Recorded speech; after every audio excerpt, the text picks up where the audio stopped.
여러분 중세기 때의 그 종교 재판이라는 얘기를 많이 들으셨죠? 그렇죠? 인퀴지션. 여러분들은 얘기만 듣고 또 책에서 읽어보셨지만 저는 종교 재판 그 박물관에 가봤습니다. 뭐 종교 재판 박물관이라고 말은 하지 않는데 종교 재판 시대 그 인퀴지션 당시에 그 사람들이 사용했던 기구들을 전시하는 곳들이 있어요. 남미에 가면 가끔 제가 이제 그런 것들을 다른 사람들은 지나가면서 참 이상하다고 지나가지만 우리들에게는 상당히 중요한 의미 있는 그런 기구들이 아닙니까? 그래서 보면은 철퇴가 다 있고, 철퇴. 그림들도 있고, 그 다음에 이 손톱을 잡아 뽑는 그런 기구, 별게 다 있어요. 그리고 이 사람을 이렇게 찌르는 무슨 뭐 송곳 같은 기구. 이거 사람이 동물을 다루는 식으로 그렇게 고통을 주는 이상한 기구들을 만들어 놓았습니다. 제가 이태리의 서북쪽에 가면 투린이라고 하는 그런 조그만 도시가 있습니다. 그 투린. 이제 로마에서 기차를 타고 투린까지 가서 그 투린에서 내려서 거기서 이제 택시를 타고서 올라가면 옛날 왈덴스인들이 살던 그런 그 알프스산의 맨 끝자락에 이태리와 불란서가 맞닿는 그곳에 이제 피드몬 골짜기, 피에몬 골짜기라고 그러죠. 이제 그러한 알프산 기슭이 있습니다. 거기에 올라가면 참 또 기가 막힌 박물관이 있죠. 거기 박물관에는 하도 십자군들이 와서 다 그걸 없애버렸기 때문에 옛날에 있던 그런 유족들이 별로 남아있지 않습니다. 신학교가 있는데 그 신학교는 돌로 이렇게 지붕을 만들어 놓고 조그마한 집인데 들어가면 흙바닥에 큰 이런 바위가 가운데 있는데 그 바위 위에 큰 성경책이 하나 놓여져 있습니다. 그리고 이제 그들이 이제 성경을 연구하고 또한 왈덴스인들이 정말 통짜 옷을 입고 그때 그 사람들은 유행 옷을 입을 수가 없었습니다. 통짜 옷을 입고 거기에 성경과 그들이 베낀 그런 사본들을 이제 가슴속에 넣고서 학교에 가서 공부하고 또한 이런 어떤 장사꾼으로 집집을 방문하면서 여러 나라를 이제 다니다가 이제 말씀을 사모하고 진리를 찾는 사람들 만나면 조용히 그것을 꺼내서 나눠주고 이제 그렇게 했습니다. 많은 사람들, 많은 청년들을 내보냈는데 한 번 나갔다가 다시는 돌아오지 않는 그런 경험들을 많이 했다고 하는 것입니다. 그 사람들은 어디서 잡혀서 어떻게 죽었는지 알지 못하는 그런 운명을 겪게 되었었죠. 참 진실된 그런 백성들 때문에 계속 진리의 씨가 뿌려지고 유지되어서 바로 이 시대에 우리도 말씀과 진리의 주옥 같은 그런 기별들이 우리 손까지 전해 내려온 것을 우리가 너무 잘 알고 있는 것입니다. 여러분이 종교 재판 시대에 고문과 핍박하는 도구들 보면 참 끔찍합니다. 그 그림들을 보면 정말 이런 톱니바퀴 같은 것을 큰 것을 두 개 만들어서 사람을 그 가운데 넣고서 돌리면 이쪽은 오징어가 돼서 나와요. 그런 그림들. 한 자매는 저와 함께 그것을 보다가 한 그림을 보니까 이 어떤 여인을 고문하는데 큰 가위로 끔찍해서 말할 수도 없어요. 이 여인의 유방을 그 큰 가위로 잘라요.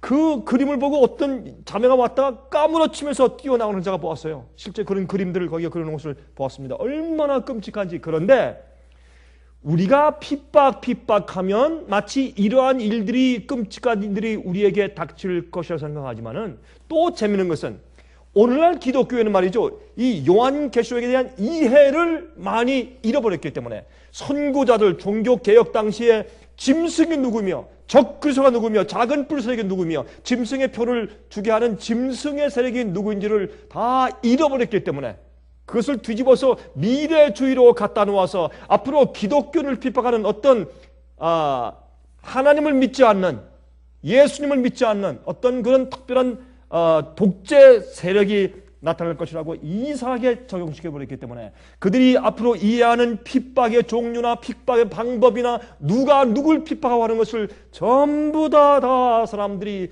이 오해시켜 놓았단 말입니다. 참 기가 막힌 시대에 살고 있어요. 이것을 무엇을 어디서부터 어떻게 해서 어떻게 사람들을 깨워서 이것을 깨닫게 할지를 잘 모를 정도로 이렇게 답답한 시대에 우리가 살고 있습니다. 그러나 분명한 것은 진리를 이야기하고 또한 예언을 똑바로 설명해 줄 때 사모하는 자들, 간절한 마음이 있는 자들은 깨닫고 나와서 그 말씀을 받는 모습 볼 때 또 동시에 깊은 감동과 기쁨이 있는 것을 우리가 체험하게 되는 것입니다. 그런데 여러분, 이렇게 이제 핍박들을 할 때 옛날에 그 중세기에 화형식을 하지 않습니까? 그러면 이제 로마 교회에서 정말 성경들을 믿는 사람들을 붙잡아다가 교회를 반대하고 교회의 권위를 반대하고 진리를 전하는데 이것은 옳으라고 해서 그들을 이제 화형대에 올려놓고 태울 때 그들에게 빨간 옷을 입히고 빨간 고깔을 세우고 거기에 이제 지옥 갈자라는 큰 글씨를 새겨서 붙이고 그 영혼이 불타면, 여러분이 이 고문을 가하는 것은 그들의 고문의 뜻은 뭐냐 하면 그렇게 고통을 가해야 그 영혼 속에 들어가 있는 악귀가 나온다. 그래서 그 영혼에게 오히려 그 영혼을 정결케 하는 길이다. 그래서 고문을 가했어요. 그 고통을 가장 많이 줄 수 있는 방법을 간구해서 계속 고통을 육체에 가했어요. 그렇게 하는 것이 그 영혼에게 우리가 축복을 베푸는 길이다. 그 영혼 속에 있는 마귀가 나간다, 악이 나간다, 오류가 나간다, 이단을 정결케 한다. 이런 그런 신학적인 그런 이해로 그들에게 고통을 주었습니다. 이건 얼마나 악랄한 일입니까? 예수의 이름으로, 하나님의 이름으로 사람들을 핍박하는 일을 한 것이 옛날에 고문하는 그런 종교 재판이었습니다. 그러나 그렇게까지 해도 끝까지 버티고 진리 위에 사는 사람들은 그들을 불러 태웠습니다. 불러 태우는 것은 제일 마지막 일이죠. 그때는 빨간 옷을 입히고 내가 죽으면 막바로 직접 지금 지옥에 떨어질 것이다. 그런 저주와 함께 그들을 불러 태운 것입니다. 그런데 사람들이 앞으로 오는 핍박을 말이죠. 앞으로 오는 핍박은 예수를 믿는 자들이, 똑바로 믿는 자들을 핍박하는 것이 아닙니까? 그렇죠? 그리고 여러분이 바벨론 세력은 요한계시록 18장을 보면 제가 늘 얘기하는 것이지만 세 가지의 연합이 있어요. 종교 연합이 있고, 기독교 연합은 물론이고 종교 연합이 있어요. 그리고 국가들의 연합이 있어요. 세 번째는 경제 연합이 있어요. 이 세 가지로 이 세상이 하나가 되어 버리는데 그것이 요한계시록 18장의 연인데 지금 그것이 우리 눈앞에 성취되어 있고 그런 시대에 우리가 살고 있지 않습니까? 근데 거기 말씀하기를 바벨론이 무너졌도다 하면서 어떻게 해요? 이 교회들이, 종교들이 연합한 곳에 더러운 영이, 귀신의 영이 거기에 가득 찼다고 정죄합니다. 그래서 바벨론의 한 귀퉁이에 있는 잘못된 종교와 교회들의 연합이 무너지는, 도덕적으로 무너지는 것을 거기에 설명해요. 두 번째는 무엇입니까? 경제가 무너집니다. 그래서 이 선박을 타고 다니는 선원들이, 배를 부리는 사람들이, 다시 말해서 무역하는 사람들이죠. 회사들이죠. 경제적인 일을 담당한 그런 사람들이죠. 부자들이 다 바벨론에 불타는 것을 보고 다 탄식하며 가슴을 치는 것을 보는 것입니다. 그래서 이 경제가 무너질 것을 말했어요. 그래서 첫 번째, 교회, 종교가 무너져요. 도덕적으로. 두 번째, 경제가 파탄을 맞아요. 마지막에 파탄을 맞는 것은 왕들과 국가들의 연합인 것을 요한계시록은 설명합니다. 이것이 세상 역사의 마지막 모습이에요. 그래서 사실은 믿는 자가 똑바로 믿는 사람을 핍박하는 것을 우리가 너무 잘 아는 것입니다. 이 요한계시록 예언을 통해서. 그런데 재밌는 것은 이 마지막 시대 말이죠. 이 하나님 백성들이 받을 앞으로 시련과 핍박의 종류가 무엇이냐 말입니다. 그래서 옛날에 중세기에 있었던 교회와 정치의 연합, 그렇죠? 로마 교황 시대의 그 핍박 시대에 정치와 교회가 하나가 되었기 때문에 핍박이 가능했습니다. 근데 그것을 우리가 이해하면서 많은 사람들은 말씀하실 때 핍박도 그렇게 끔찍하게 올 것이다, 이렇게 기대하고 있기 때문에 이미 핍박이 우리에게 이르러 오고, 이 옛날 그 예루살렘 성을 둘러쌌던 로마 군대가 포위했던 것처럼 지금은 사실은 영적인 로마가 세상을 포위하고 있는데, 세상을 포위하고서 정말 참된 주의 백성들이 올바로 진리대로 살지 못하게 하기 위해서 이미 에워싸고 핍박해 오고 지금 정말 그 조여 오고 있는데도 이것이 그런 것인지도 알지 못하고 깨닫지 못하는 그런 시대에 살고 있다고 말입니다. 제가 지금 그 말씀을 드리는 것입니다. 서론적으로. 그러므로 여러분, 마지막 시대에 우리에게 닥칠 핍박의 방법과 종류는 옛날 중세기에 있었던 핍박의 종류와 다른 것입니다. 맨 마지막에 짐승의 표를 받지 않는 자들은 다 죽이게 하더라라는 명령이 내릴 때는 그러하겠지만은 그 이전에 이미 모든 사람들에게 짐승의 표를 받게 하고 어떤 때는 이것이 짐승의 표인지도 모르고 다 따라가서 받게 만드는 그 핍박의 방법은 오늘날 이 믿는 자들이 전혀 생각지도 못한 그런 방법일 것을 제가 말씀드리는 것입니다. 우리 이것을 알고 있어야 합니다. 그런 것을 기대하고 눈을 떠서 우리가 분별력을 가지고 살아야 할 것입니다. 여러분, 앞으로 이 성경은 말이죠, 앞으로 이런 종교 재판이 다시 부활할 것이라고 성경은 예언합니다. 세계적으로 핍박하는 사건이 다시 부활할 것을 말씀하고 있습니다. 우리 먼저 마태복음 24장을 좀 펴서 보십시다. 우리 다 같이 잘 아는 말씀 마태복음 24장입니다. 마태복음 24장 1절부터 24절까지인데 우리가 너무나 잘 아는 말씀이기 때문에 제가 간단하게 건너뛰어서 좀 말씀을 드리겠습니다.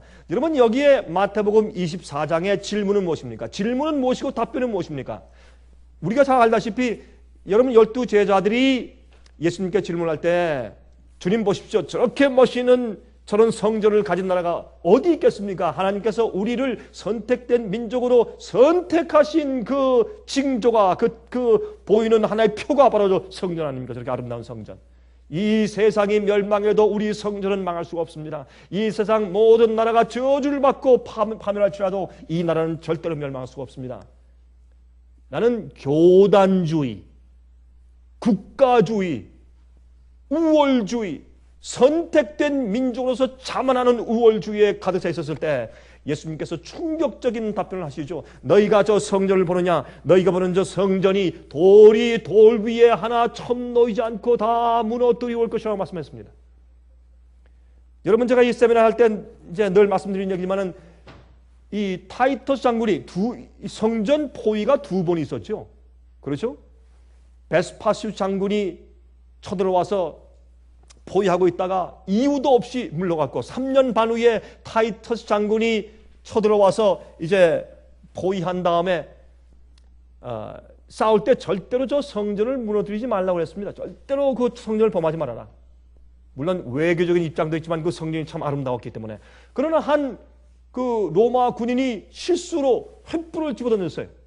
불이 붙었습니다. 성전 안에 있는 순금병이 벽이 녹아내리기 시작하자 그 순금이 전부 다 그 벽돌 사이사이로 다 스며들었을 때 불이 다 꺼진 다음에 로마 군인들이 들어와서 그 금을 캐가기 위해서 그 돌을 하나하나 전부 다 들춰내서 금을 캐갔기 때문에 예수님의 이 예언이 정확하게 성취된 것을 우리가 알고 믿는 것입니다. 그런데 예수님께서 이제 그들이 그 얘기를 들었을 때 아니 우리의 성전이 멸망한다면 그것은 세상 마지막일 수밖에 없습니다. 그럴 수는 없습니다. 그러면 주님이시여 이 일이 언제 있겠습니까? 이 성전이 무너지고 예루살렘 성이 무너지고 마지막 세상 끝날 끝에는 그러면 어떤 일이 있겠습니까? 어떤 징조가 있겠습니까? 기가 막힌 일인데 예수님께서 재미있는 것은 그들이 예루살렘의 멸망과 세상의 멸망을 하나로 보고 얘기했을 때 예수님께서 그게 아니야. 그건 다 따로따로의 역사야. 그렇게 설명하시지 않고 예루살렘의 멸망과 세상의 멸망을 같이 뭉뚱그려서 하나로 합해서 답변을 하신 사실입니다. 이건 흥미있는 얘기예요.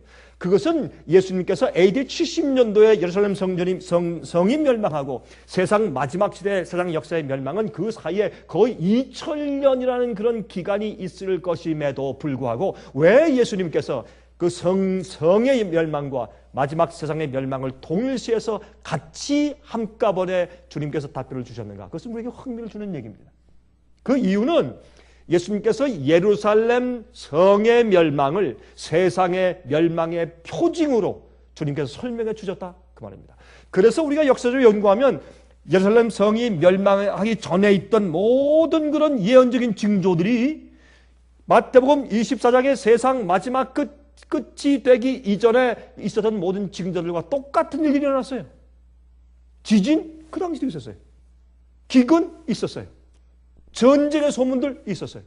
여러분 그런 모든 일들이 예루살렘 성이 멸망하기 AD 70년 전에 많이 있었다는 것입니다. 그런데 그것이 세계적인 스케일로 이 세상 마지막 시대 지금 우리가 경험하고 있는 것이죠. 또 재미있는 것은 여기 말씀하실 때 말이죠. 예수님께서 너희가 볼 때 다니엘 선지자가 한 그 말처럼 멸망에 가증한 것이 거룩한데 선 것을 보거든 그렇게 말씀했는데, 재미있는 것은 말이죠. 다니엘서 9장을 보면은 정말 이 로마 군대가 AD 70년도에 예루살렘 성을 멸망시키기 위해서 포위하는 그 예언이 다니엘 9장에 기록되어 있어요. 2300주야 예언 가운데서 70주 1년 490년, 다시 말해서 하나님께서 유대인들에게 유대 나라에 다시 490년 동안 은혜 기간을 주신다는 말씀을 하실 때 거기에 한 왕의 백성이 쳐들어와서 그들을 포위할 것이요 멸망시킬 것이라는 그 예언이 거기에 있어요. AD 70년대 예언이 있어요. 그런데 재미있는 것은 말이죠, 이 다니엘서 11장에 보고 12장에 보면 이 똑같은 멸망에 가증한 것이 거룩한 것에 선 것을 보거든 하는 그 내용을 AD 70년도의 예루살렘의 멸망에도 적용시켰지만, 특별히 마지막 시대 영적인 로마 군대가, 영적인 법왕권의 세력이 세상을 둘러싸고 교회에서 그 세력을 가지고 부상하고 올라오는 그 일에 적용시켰다는 것입니다. 예수님께서 예루살렘의 멸망과 세상의 멸망을 같이 합쳐서 설명하신 것처럼 똑같이 예수님께서 다니엘서 9장과 11장과 12장의 말씀 가운데서 예루살렘 성전의 멸망을 말씀하실 때 다니엘이 멸망에 가져간 것이 거룩한 것에 선 것을 보거든 나는 그 말씀을 적용시켰고, 똑같은 그 구절을 가지고 영적인 로마가 세상을 둘러싸고 그 세력으로 주의 백성을 멸망시키기 위해서 올라오는 그 예언에도 적용시켰다는 것입니다. 이것은 우리에게 참 심각한 그런 힌트가 아닐 수가 없어요. 그래서 제 말은 이것입니다. 여러분, 예루살렘 성이 멸망당할 때 로마 군대가 어떤 방법을 썼느냐 말이에요. 그것은 우리가 이 마지막 시대, 마지막 원수가, 마지막 그 마귀가 이 세상을 멸망시키기 위해서, 특별히 그 안에 있는 주의 백성들을 멸망시키기 위해서 어떤 방법을 쓸 것인가 하는데, 그것을 이해하는 데 큰 도움이 된다 그 말입니다. 자, 이 말씀을 좀 보십시다. 마태복음 24장 4절 보면 예수께서 대답하여 말씀하시되 너희가 사람의 미혹을 받지 않도록 주의하라. 예수님께서 참 많은 여러분 이 마태복음 24장의 예언 가운데서 특별히 사람의 미혹을 받지 말아라, 기만당하지 말아라, 정신 차려라, 그 말씀을 참 많이 하신 것을 우리가 볼 수 있습니다. 5절에도 보세요. 5절에도 많은 사람이 내 이름으로 와서 이르되 나는 그리스도라 하여 많은 사람을 미혹해 하리라. 또 미혹당하지 말아라 말씀했습니다. 그 다음에 6절 보세요. 난리와 난리 소문을 듣겠으나 너는 삼가 두려워 말라. 이런 일이 있어야 하되 끝은 아직 아니니라. 7절 민족이 민족을, 나라가 나라를 대적하여 일어나겠고 처체에 기근과 지진이 있으니 이 모든 것이 재난의 시작이라. 이것이 재난의 중심이 아니에요. 우리가 천연재해를 보고 어려운 일을 보면 이게 재난의 중심인지 알지만 아닙니다. 이것은 재난이 시작되는 것을 알려는 재난의 시작이라고 이게 성경은 예언하고 있는 것입니다. 그런데 보세요. 이때의 재난이 무엇입니까? 이 마지막 시대 세상이 멸망하는 마지막에 그 재난의 시작은 천연재해들이에요. 근데 이런 천연재해들이 생기면서 진짜 환란에 들어가는데 그 환란이 뭐냐 말이에요. 여기 말씀했어요. 9절을 보세요. 그때에 어떤 때 천연재해들이 점점 늘어날 때, 여러분 과거에 기근이 없었습니까? 있었어요. 아니 과거에 홍수가 없었습니까? 있었습니다. 과거에 지진이 없었습니까? 있었습니다. 근데 그게 왜 재난의 시작입니까?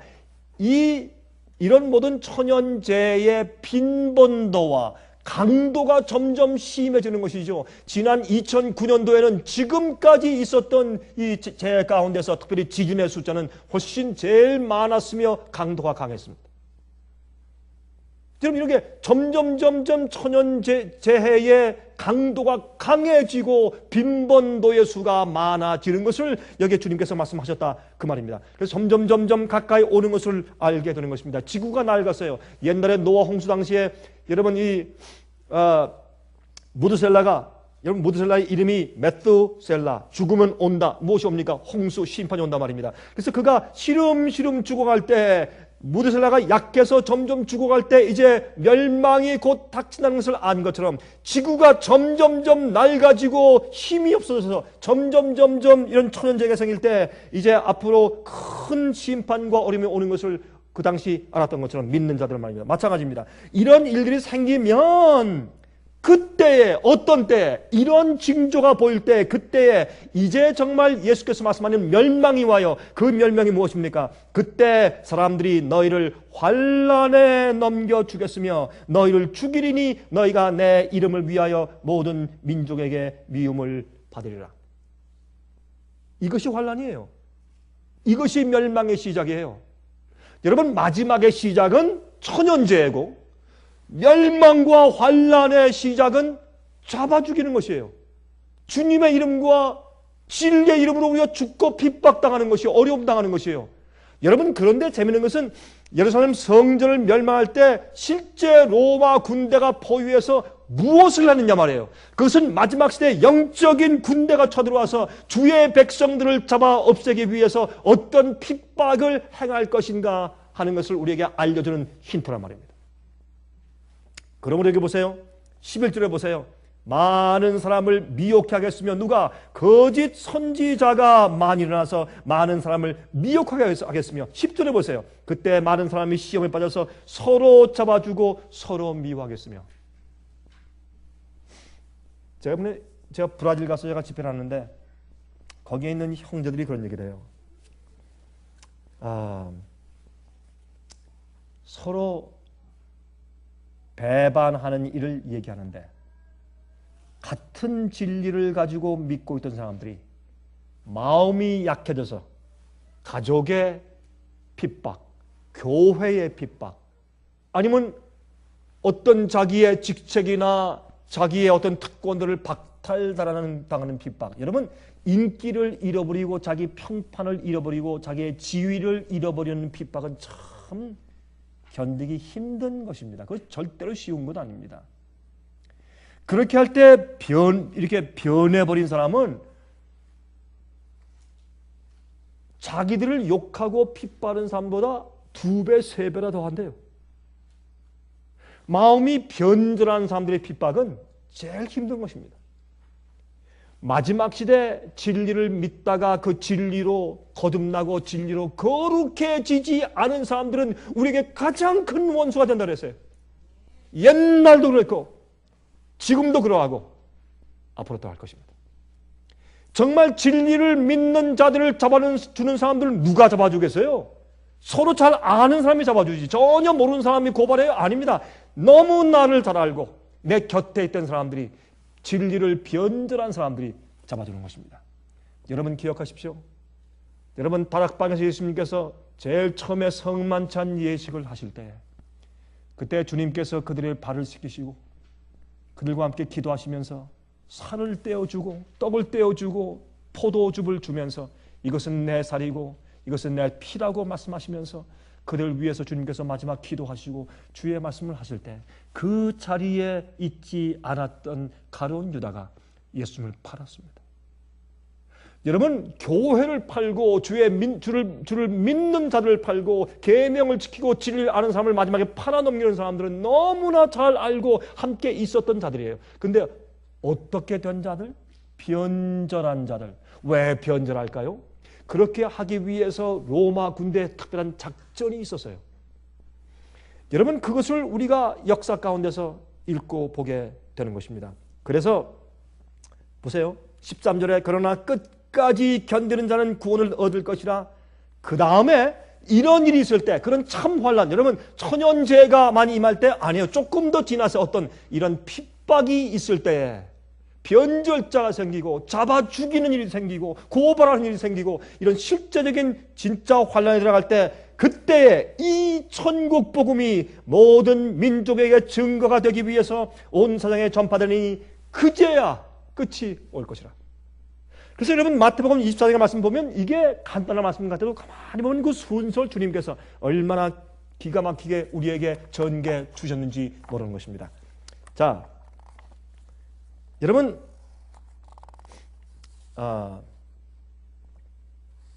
여기 보면 제가 이 말씀을 좀 먼저 말씀을 좀 드려야 할 것 같습니다. 여러분, 로마 군대가 포위했을 때, 로마 군대가 이제 이 예루살렘을 포위했을 때, 특별히 두 번째 말이죠. 이 타이스 장군이 와서 포위했는데, 포위한 다음에 손 하나 까딱하지 않았어요. 딱 포위하고 가만히 있었습니다. 칠 필요가 없어요. 화살 날릴 필요가 없어요. 왜 그 화살을 낭비해요? 토성을 쌓을 필요가 없어요. 가만히 있었어요. 여러분 아십니까? 지금도 많은 사람들이 볼 때 가만히 있어요. 별일이 없어요. 그런데 포위하고 있고, 그런데 핍박이 시작되었어요. 많은 사람들이 이것을 인식하지 못하기 때문에 자기도 모르게 다 끌려가서 앞으로 짐승의 표를 받게 될 것입니다. 그런데 그것은 뭐냐면, 로마 군대가 와서 말이죠, 가만히 있었던 것은 보급로를 끊으면 돼요. 예? 식량 밥줄을 끊으면 돼요. 여러분, 쌀과 밀가루와 음식들과 물은 예루살렘 성 안에서 나지 않았어요. 밖에서 다 들여온 것이었어요. 그 보급로를 끊기 위해서 뭐합니까? 포위하는 것입니다. 딱 포위해서 가만히 있었어요. 그래서 일주일 지나고 반달 지나고 한 달 지나고 두 달 지났을 때 스스로 다 굶어 죽어서 엄청나게 서로 쳐서 죽이기 시작하고 정말 굶어 죽는 현상들이 그 안에서 생기기 시작한 것입니다. 여러분, 로마 군인들은 와서 싸우지 않았어요. 그들이 스스로 죽었어요. 이것을 그 유명한 그 요세푸스 역사가가 그는 이렇게 표현했어요. 그 당시에 이 유월절을 기념하기 위해서 유대인들이 모였는데 각지에서, 참 슬픈 사실은 각 나라에서 흩어진 유대인들이 그래도 그 종교 의식 가운데, 그 자기들의 교단 가운데, 자기들의 그 종교적인 어떤 조직제 가운데 구원이 있는 줄 알고, 그들이 와서 양잡아 제사하는 그런 의식 가운데 구원이 젖어 있는 줄 알고 270만 명이 모였어요. 그때 다른 나라에서 각지에서 처음 놀라서 270만 명 정도가 예루살렘 도시에 집결 있을 때, 그때 로마 군대가 와서 딱 포위해서 아무도 나가지 못했습니다. 그런데 이 요세푸스에 의하면 너무나 굶주린 사람들이 많아서 이 눈이 퀭 들어가고 이 뺨이 들어가고 정말 앙상한 뼈만 남은 사람들이 거리를 유령처럼 다니고 있었다, 그렇게 표현했어요. 마리아라는 이름을 가진 한 여자가, 왜 또 그 이름이 마리아인지 모르겠어요. 그 특별히 이제 이 역사 가운데서 마리아라는 한 여자가 말이죠, 자식을 너무 배고프니까 자기 아기를, 자기 자식을 삶아서 먹고 나서 정신이 나갔겠죠. 그것을 먹고 나서 좀 팔다리 부분을 좀 남겼대요.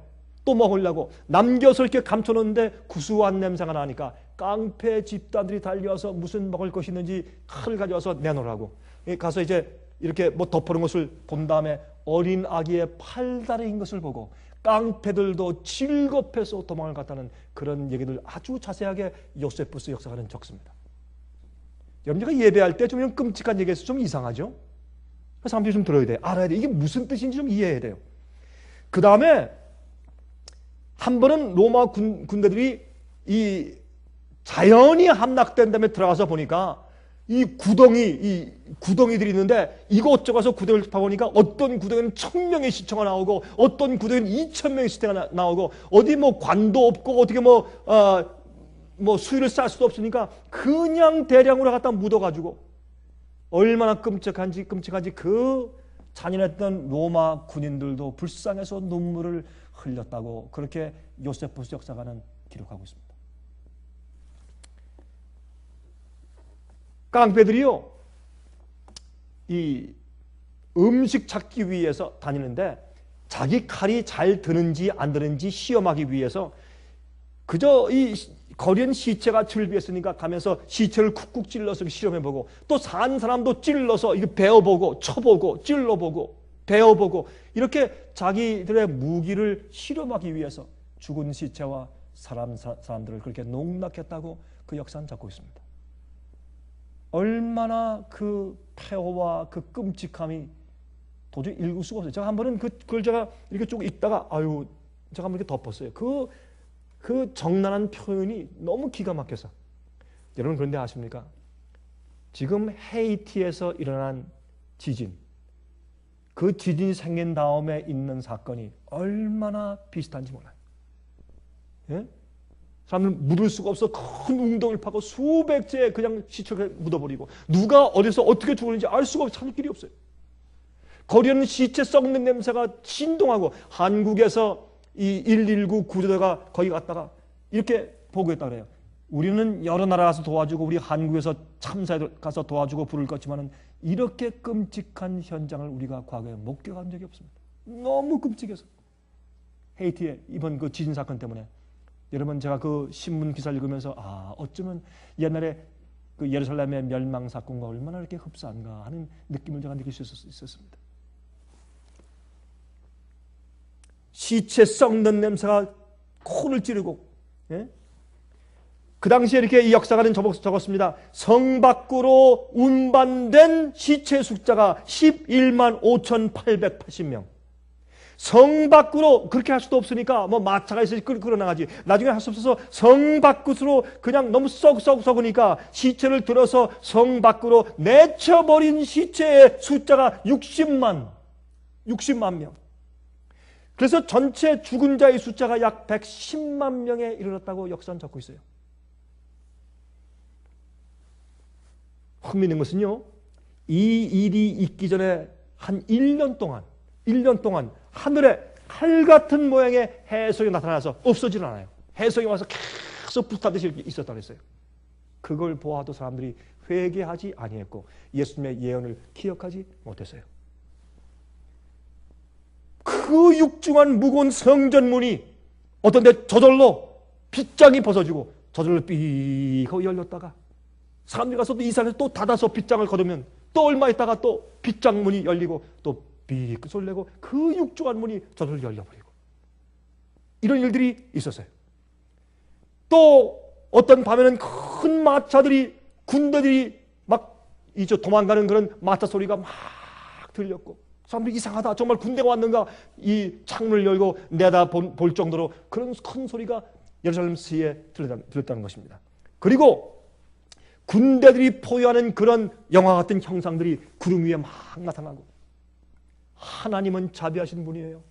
예수님의 예언을 기억하고 존중해서 산으로 도망가지 않은 사람들에게도 하나님께서는 계속해서 그런 징조를 보여주셔서 그들의 마음에 경각심을 가지고 깨어서 회개하고 마지막까지 기회를 주신 것을 볼 수 있어요. 하나님은 자비하신 분이에요.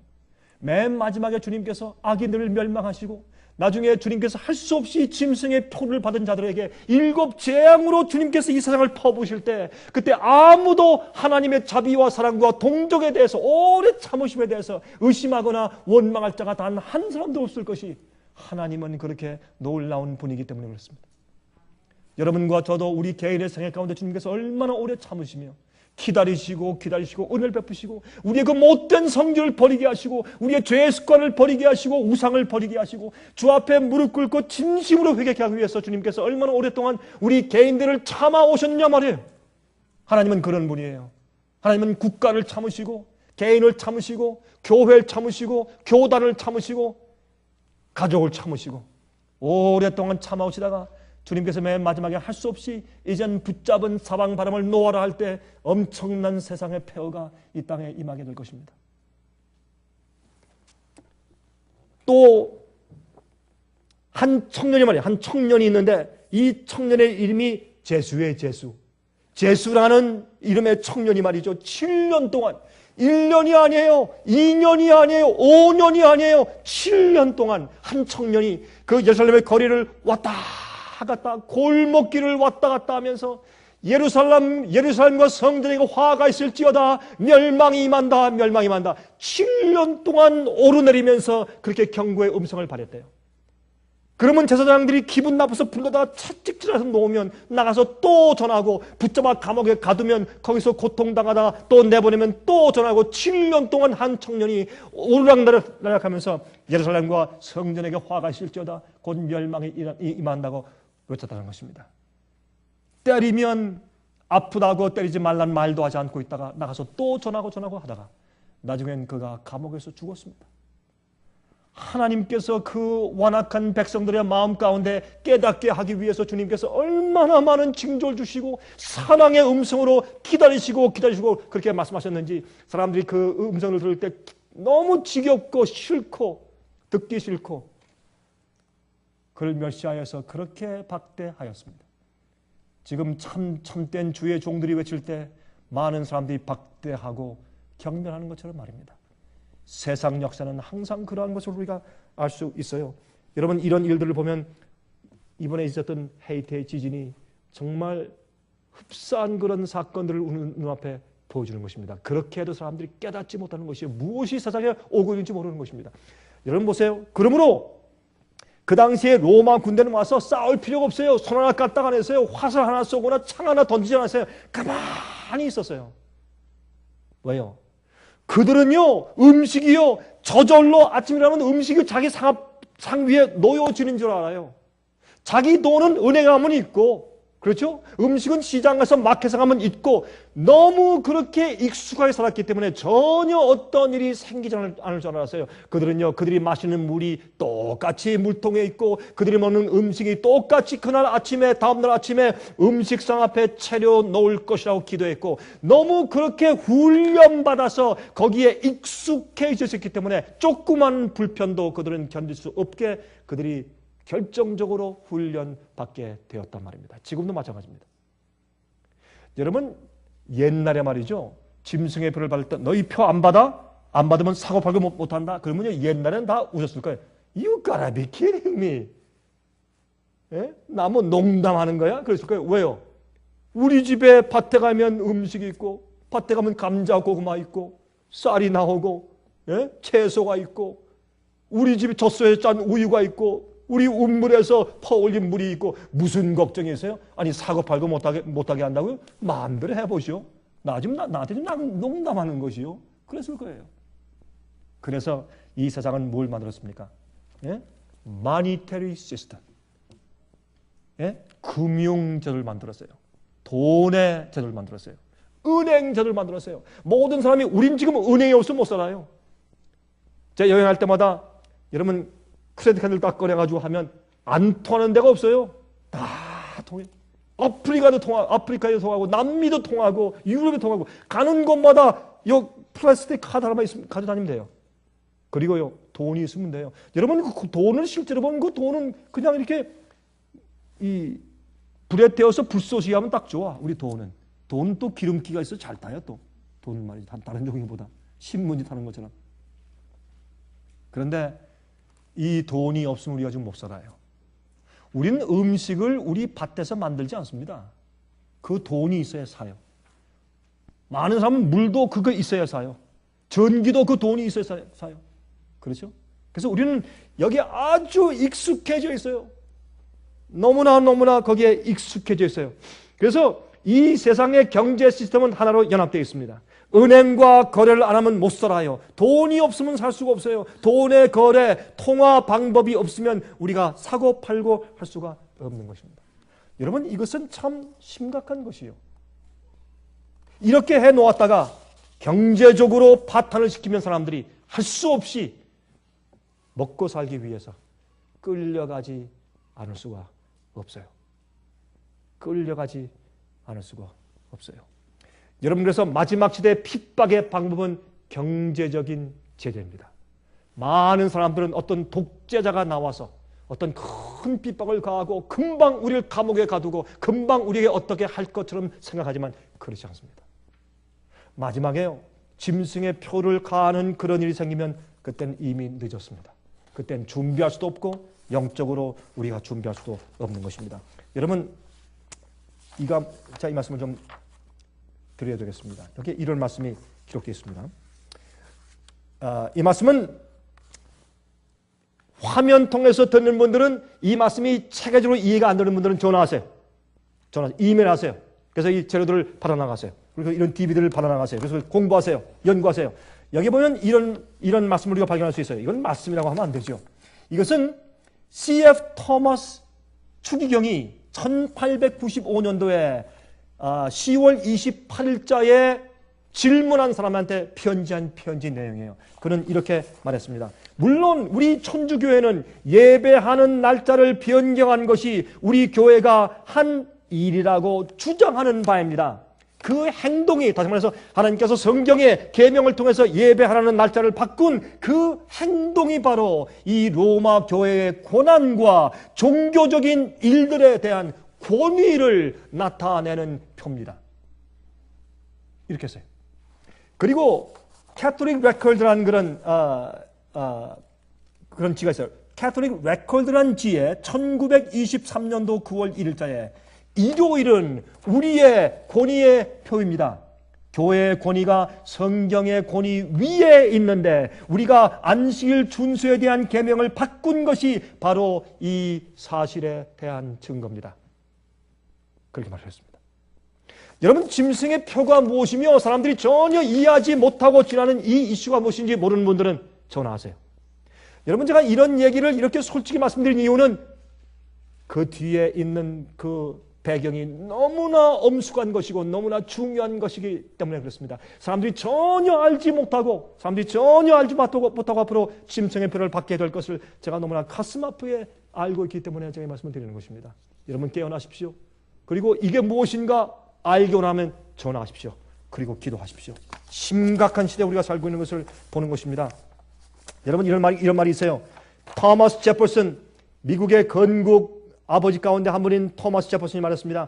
은행 제도는 적군의 포위보다 더 위험한 것이다. 적군의 포위보다 더 위험한 것이다.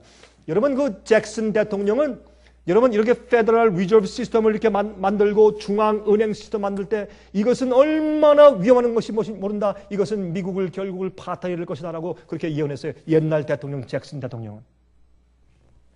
여러분, 왜 아브라함 리컨 대통령이 왜 암살당한 줄 아십니까?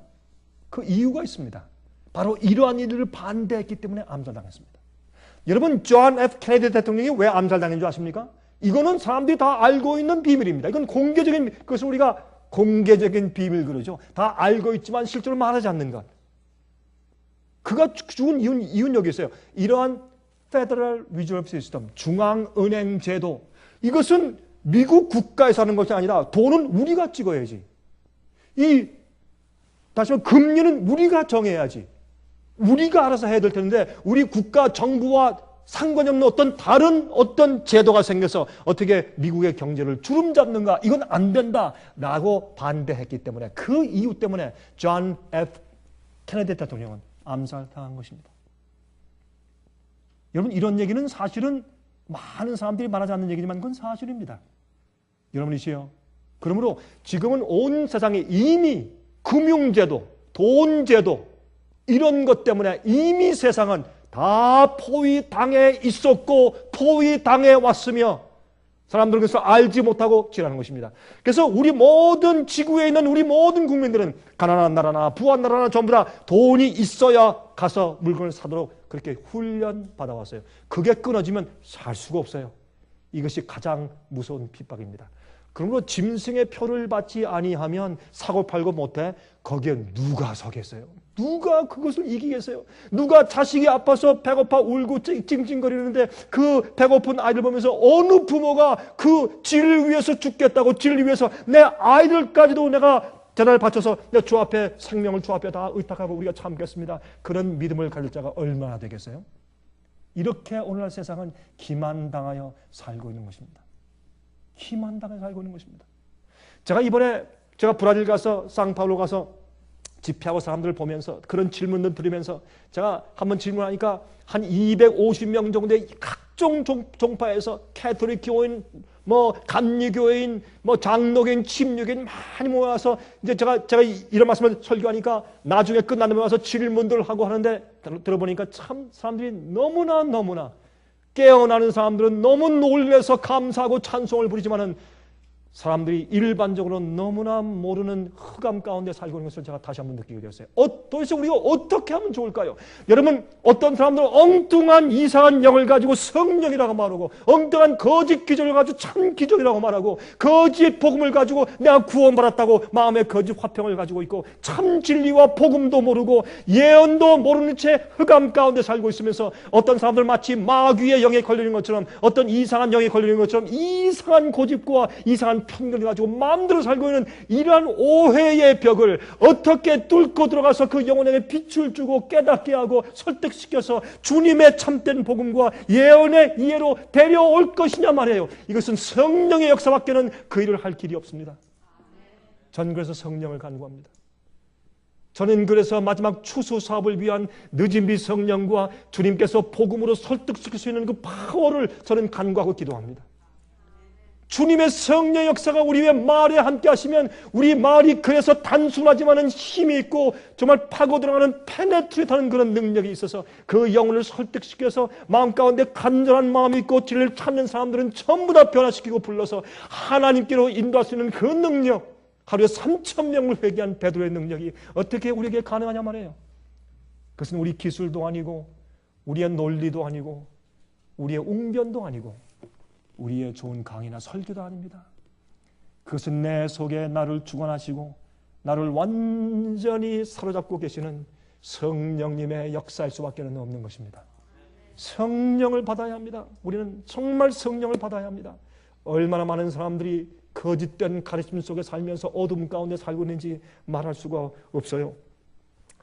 여러분, 여기에 캐톨릭 레코드 1923년도 9월 1일자에 말했어요. 이러이런 우리의 권위의 표이다. 그래서 독일에서 어떻게 해요? 독일 대법원에서 모든 쇼핑센터와 모든 회사들은 일요일 날 문 닫아라. 참 좋은 일이죠. 얼마나 좋은 일이에요. 예? 일요일 날 교회 가야 되는데 다 문 닫으라니까. 그럼 이것이 무엇을 의미하는지 얼마나 많은 사람들이 모르냐 말입니다. 예? 두 번째 이유죠. 믿지 않는 사람들은 가족을 위한 날로 삼아라. 믿는 자들은 영적으로 더 높이 올라가고 교회 가는 날로 삼으라. 좋은 거죠. 여러분, 항상 핍박은 종교적인 어떤 법칙을 법제할 때 반드시 핍박이 생긴 것을 우리가 역사를 통해서 아는 것입니다. 이것이 어떠해서 그러한지를 알고 싶은 분들은 전화하세요. 그렇게 연구하세요. 연구하세요. 진리를 사모하는 자들은 진리에 대해서 간절한 마음이 있는 사람들은 제가 무슨 말을 하는 것인지 이해하게 될 것입니다. 여러분, 이렇게 말씀했어요. Catholic Journal Our Sunday Visitor. 그런 지가 있어요. Catholic Journal Our Sunday Visitor. Sunday Visitor 그 저널에 1915년도 4월 18일자에 이렇게 말했어요. 그들은 교황의 마이터, 교황의 이 크라운 관에는 Vicarius Filii Dei 라는 라틴 말이 기록되어 있다. 이게 무슨 뜻인가? 이렇게 거긴 적었어요. 이것은 라틴 말로 하나님의 아들의 바이커, 대리자라는 뜻이다. 우리 로마 교회는, 이 교회는 눈에 보이는, 우리가 눈에 보이는 사회이기 때문에 눈에 보이는 헤드가 있어야 되기 때문에 이 헤드는 마치 예수님께서 이 교회에 내려와서 지금 현재 계신 것처럼 하나님의 아들의 대표자가 아니에요. 대리자이다. Vicar of the Son of God. 그런 뜻으로 그 관 위에 Vicarius Filii Dei라고 적었다. 그렇게 썼어요. 근데 얼마 있다가 그 쓴 글씨가 없어졌어요. 그게 없다고 말해요. 그런데 그 다음에 말이죠. 재밌는 것은 말이죠. 1914년도 11월 15일자에 이렇게까지 말했어요. 보세요. 1914년, 1년 전에 14년 11월 15일자에 이렇게까지 이미 설명해 놓았어요. 어떤 사람들이 말하는 것처럼 이 Vicarius Filii Dei의 이 이름 속에 들어가 있는 숫자가 666이 맞다. 이것은 누가 한 거예요? 로만 캐톨릭 교회 그 선데이 비지털 그 지가 직접 설명해 놓은 것이에요. 그런데 재밌는 것은 다른 사람들의 이름도 그와 똑같은 숫자를 가진 이름들이 있다. 이렇게 변명해 나왔어요. 여러분이시여, 우리가 옛날 개혁자들의 믿음을 가지고 그들이 이해한 성경 이해를 놓고 보면 너무 분명하고 단순해요. 그런데 오늘날 왜 이런 이해가 감추어지고 뒤집혔는가?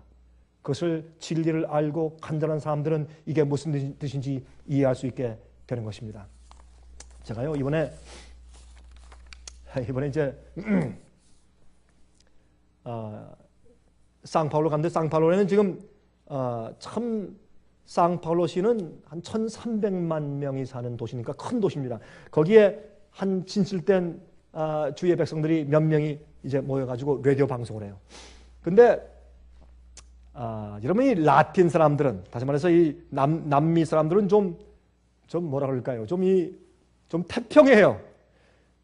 라디오 방송을 좀 하러 가야 할 텐데, 지금 제가 가서 한 1시간 동안 좀 설교를 해줘야 할 텐데, 라디오 방송에서. 근데 그 방송을 듣는 사람들이 정기적으로 매 분마다 지금 이 시간 지금 몇몇 명이 듣고 있다, 이건 몇몇 명이 듣고 있다. 그렇게 이제 통계를 내면 일요일날 아침에 듣는 사람 숫자가 매 분마다 통계적으로 약 한 3만 명씩 듣는 그런 라디오 방송이에요. 꽤 커요, 이 종교 방송인데. 거기에 그 방송 시간을 얻어서 지금 방송을 하고 있는 거예요. 그래서 이제 제가 가서 이제 말씀을 전하기 때문에 가는데, 그날 대통령이 방문을 했대요. 그 근처에. 그래서 그냥 트래픽이 뭐 장난이 아니에요. 뭐 서울만큼 그렇게 확 밀려있어서 빠져서 가니까 방송 시간에 딱 도착하니까, 생방송이니까 항상 딱 도착하니까 한 2분 전에 딱 도착했어요. 그냥 뛰어 올라가서 정말 헐떡거리면서 말이죠. 이 사람 올라가서, 여러분 안녕하십니까? 반갑습니다. 마지막 시대 기별 시간입니다. 마지막 시대 진리 시간입니다. 하면서 이제 방송 멘트를 시작했습니다. 저도 이제 헐떡거리는 것을 숨을 멈춰가지고 겨우 제가 이제 강의하기 시작했는데, 그래도 말이에요. 얼마나 많습니까? 30분. 나는 지금 애가 타요. 저는 내 방송도 아닌데, 전 이제 그저 뭐 초청 받은 사람으로 가는데, 근데 이 사람들은 말이죠. 30분 남았습니다. we'll get there. 20분 남았습니다. 괜찮습니다. 10분 남았습니다. 그래도 괜찮대. 이 사람들이 태평해요. 그래서 나중에 5분 남고 3분 남아서 뛰어내서 막 뛰어올라가는 사람들이 다 깔깔이 웃으면서 뛰어올라가요. 여러분, 이게 라틴 사람들이에요. 우리하고 다르고 한국 사람들은 난리가 났을 거예요, 아마. 신경질을 부리고 아마 큰 소리 치고 난리가 났을 거예요. 근데 이 사람들은 그렇게는 안 해요. 여러분, 그래도 그렇게 성격적으로 우리보다 더 느긋한 사람들일지라도 그들 가운데 집회하면서, 제가 개인적으로 방문하면서 기도하면서 보니까 그들이 하나님을 향한 열심과 눈물은 똑같더라고요. 예? 주님에 대한 그 열정은 똑같아요. 영혼들에 대한 그 불쌍한 마음으로 서두르는 그런 심정은 똑같더라고요. 하나님께서 주의 백성들을 가지고 계세요. 여러 다른 나라와 족속과 방언과 문화와 그들의 전통 속에 주님께서 한 백성들을 가지고 있어요. 얼마나 감사한지 모르겠어요. 그 가운데서도 정말 마지막을 깨닫고 알고 깨어난 백성들이 있는데, 그런 백성들을 핍박받으며 살고 있어요. 핍박받으며 살고 있어요. 제가 한 영혼을 방문했습니다. 한 젊은 부부인데, 가니까 제일 처음 묻는 것이 이것입니다. 목사님, 제가 요즘에 성경을 연구하는데 보니까 제가 이 라디오 방송을 듣는 사람입니다. 너무 깊은 감동을 받습니다. 정말 내가 찾고 있던 그런 진리의 방송인 것 같습니다. 내가 지금 성경이 있는데 한 가지 고민이 생겼습니다. 무엇입니까? 목사님 보니까 요한 1서 3장을 보니까 하나님에게서 태어난 자는, 하나님에서 난 자는 죄를 짓지 않는다고 말을 했는데, 이게 무슨 말입니까? 그러면 저는 거듭나지 못하고 하나님께로부터 나지 않은 사람입니까? 그런 질문을 저한테 해요. 제가 참된 거듭남이 무엇이며, 마지막 주의 백성들의 특징은 하나님의 계명을 지키는 것이고, 참되게 거듭난 것이라는 것을 설명하면서 참된 거듭남의 경험이 무엇인지를 제가 설명했어요. 저도 모르게 한 시간을 설명했습니다. 계속 생각이 들어오면서 제가 말하기 시작했어요. 그때 이 청년과 부인이 움직이지 않아요. 여러분, 어떤 때 얘기할 때 보면 어떤 사람들은 말이죠, 자꾸 눈을 피해요. 왜? 자기가 그것을 받아들이지 않거나 아니면 핑계하고 싶어서 자꾸 눈을 피해요. 땅을 쳐다보고 위를 쳐다보고. 근데 이 두 부부가 한 시간 동안 제 눈을 쳐다보는데, 제가 원할 정도로 눈을 깜짝이지도 않아. 똑바로 제 눈을 쳐다보면서 제가 설명하는 참된 거듭남이 뭐며, 마지막 백성들의 특징이 무엇이며, 그들이 계명을 지킨다는 이것이 무슨 뜻을 의미하는 것인가? 우리가 과연 우리 힘으로 가능한 것인가? 죄인이 어떻게 계명을 지키며 죄인들이 어떻게 모든 죄를 승리할 수 있는 것인가? 이것이 무엇을 의미하는 것인가? 라는 것을 영적으로 설명했습니다. 얼마나 간절하게 받아들이고, 제가 이제 거기서 이제 그날 저녁에 가르친 다음에 돌아온 다음에 그 이튿날 소식이 오기를, 목사님, 우리 두 부분 그날 하룻밤 밤새도록 우리 자지 못했습니다. 밤새도록 자지 못하고 우리는 손을 끌어안고 무릎 꿇고 기도하면서, 여보, 우리 다시 회개합시다. 다시 회개합시다. 우리 이래서는 안 되겠습니다. 교회 가서 찬송 부리고 기도하는 것 정도, 가끔 우리가 성경 연구하는 그거 아닙니다. 성령께서 우리를 완전히 주관하시는 삶이 되도록 하십시다. 이 젊은 부부가 손을 붙잡고 다시 한번 주 앞에 헌신하면서 새로운 다짐을 했다는 그런 얘기를 제가 들었습니다. 여러분들이시여, 이젠 우리가 이렇게 살면 안 됩니다. 여러분, 우리가 열성이라고 하는 것은 영혼을 불쌍히 여기는 마음에서 우러나는 열성이 생기는 것입니다. 두 번째, 이 진리에 대해서 이제 알려주려 할 때 사람들이 이해하지 못하는 걸 보고서 마음이 타서 열성이 생겨야 합니다. 영혼과 내가 관계되지 않으면 열성이 생기지 않습니다. 왜 우리가 칭찬한 줄 아십니까? 사람들에게 하나님을 전하다가 그들이 곧 멸망하고 구덩이 빠지는데 그들이 알지 못하는 것을 보면서 불쌍히 여길 때 우리 그리스도인 열성이 생기는 것입니다. 예수께서 오셔서 왜 생명을 바치셨습니까? 그가 오셔서 정말 목잡 없이 유리하는 양들 같은 백성을 볼 때 주님께서 5장 6부에서 올라오는 측은함과 불쌍함을 느끼셨다, 그렇게 말씀했습니다. 우리가 영혼에 대해서 불쌍히 여기지 않을 때 우리 마음 가운데 열성이 생기지 않는 것입니다. 여러분이시여, 세상은 곧 멸망합니다. 오래가지 못합니다. 여러분, 우리 마음 가운데 먼저 진리 아는 사람들이 어떤 핍박이 어떻게 진행되고 있는 것을 깨닫시기 바랍니다.